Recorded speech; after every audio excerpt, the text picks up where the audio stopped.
All right, we're going to talk a little bit about lifts for just a few minutes.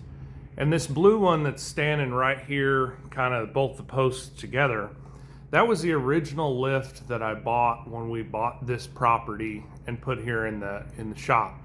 And as you can see, I mean, I barely can fit it in there. And even with the headache bar, or the safety stop, if you will, it's almost level with my trusses. And so what I wanted to talk about a minute is when we bought the property, we had put pretty much all of the money that we had, down payment, closing costs, all that jazz.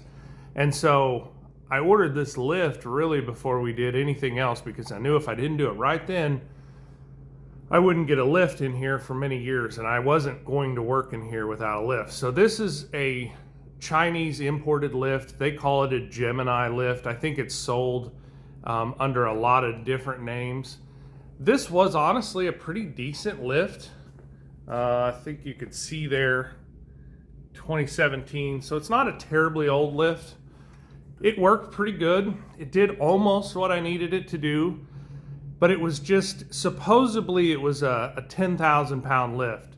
But when you would get a 4-door truck that it would do a 6-liter Chevy okay. It didn't love it, but it would do it.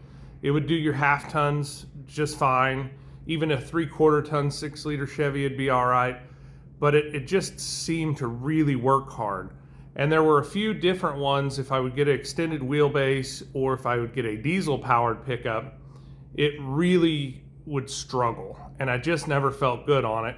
As well as there is hydraulic lines that run across that top bar, and it started to weep through those. So long story short, I think I gave like $3,500. It did well for $3,500. It just wasn't the quality, and some of the work that I was doing, I was asking too much of it. So we've shifted to these American-made Challenger lifts. Now this is a CL10.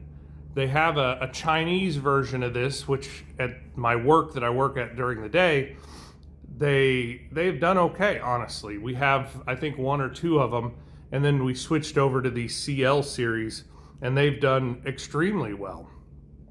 And so with some of the diesels, the extended wheelbase stuff, I wanted to step up. Now you'll see in the floor there that when we went to tighten the expandable anchors down, it actually cracked. It didn't really crack there.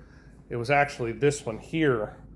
When the expandable anchor went in there, it broke the top out of the floor, that was a tough deal. That was a really tough day. I felt like somebody took away my birthday. But I went and rented a concrete saw. I cut out these 4, I think they're 3x3 or 4x4 squares of concrete, and then I dug down so it's actually deeper as well. I countersunk rebar into the existing pad, and then this is a fiber backed, so it has small little, kind of almost looks like fiberglass hair in it. We poured it back, we let it sit for 30 days, and then we assembled the lift. So that rear lift is a 10,000 pound, I think it's a versametric is what they call it. I may be wrong on that, but you can do it asymmetrical or symmetrical. And then this one here, closer to the camera, is a CL12. Now, because of my height restrictions, they had just come out with what they call a low ceiling height or a low clearance height, 12. So this is a 12,000 pound rack. The neat thing with the Challengers is the feet and the adapters are interchangeable. So if I ever need more for this lift or that lift, I can swap them back and forth. And so if you're setting up your shop and you're doing lifts, I don't regret buying the Chinese one, Chinese lift. It served me pretty well. I just basically outgrew it, and I got to where the volume was enough that if it was just a guy with a hobby project, it'd probably be all right if it wasn't too much weight. I did try and rack a 7.3 liter diesel Excursion on it at one point. It wouldn't even lift it off the ground. Both of these lifts will do it no problem and not really struggle. So if you're setting up a shop, I realize everybody's on a budget just like everybody else. These two lifts were, well, that rear lift was probably twice as much as that Chinese one. And then this CL12, I want to say it was around $10,000 to $12,000. It was a very pricey lift. However, I can put a diesel truck on this one. I've got a flatbed 4-door Duramax that I can put on here, and it doesn't struggle at all. And I could not do that with that blue lift you see at the right of the screen. So for whatever that's worth out there, just wanted to give some feedback. I never really saw a video like this on there that was kind of practical, just getting work done.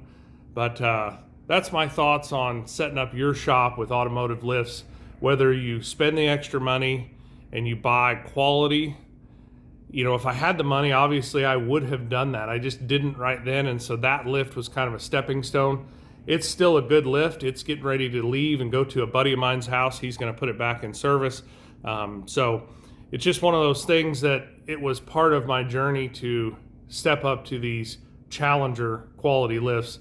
And I've had them, I've been using them probably 6 to 9 months now, and I do not regret spending the money, even though it was quite a bit bigger price tag than that blue one.